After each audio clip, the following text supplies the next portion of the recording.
جو لوگ عمران خان کو پسند کرتے ہیں بھائی وہ جیل میں بیٹھا ہوا ہے، وہ جیل سے بیٹھ کے نام لے رہا ہے، وہ جیل سے بیٹھ کے ٹویٹ کر رہا ہے، اور وہ اس کے ٹویٹ نے ہی آپ کو ہلا کے رکھ دیا کہ آپ کو ملاقاتیں کرنی پڑ رہی ہیں اور اس نوعیت کے بیانات دینے پڑ رہے ہیں. تو آپ کو اگر آپ واقعی میں اس سیاست کو سے بالا ہو کر اگر آپ اس رخ پر جا کر کھڑی ہو گئی ہیں، جھوٹ بولا ہے تو قائم بھی رہو اس پر ظفر، آدمی کو صاحب کردار ہونا چاہیے.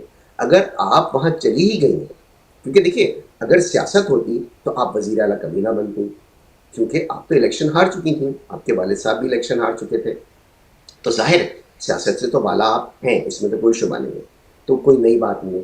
سوال یہ کہ آپ کا مخاطب کون ہے. اگر آپ کا مخاطب فیلڈ مارشل کو کر رہی ہیں تو کہیے نا، صاف صاف کہیے کہ جناب ان کو سزا دیجیے. اچھا سزا تو دی ہوئی ہے، ظاہر ہے وہ جیل میں ہے، ان کی پارٹی بالکل منہدم ہو چکی ہے. they have totally decimated the party، اور انہوں نے ان کے لوگوں کو ظاہر ان کے رشتہ داروں تک کو رکھا ہوا ہے. اب مزید کیا چاہیے آپ کو؟ اگر آپ کو مزید یہ چاہیے کہ جی ان کے خلاف کوئی انتہائی سخت قدم اٹھانا چاہیے جس میں کچھ بھی ہو سکتا ہے، تو کہیے نا، کھل کر کہیے کہ آپ کون سے انتہائی اقدام کی بات کر رہی ہیں، اب آپ مزید کیا چاہتی ہیں، کس سے مخاطب ہیں، کس کے لیے مخاطب ہیں، اتنا مبہم کیوں؟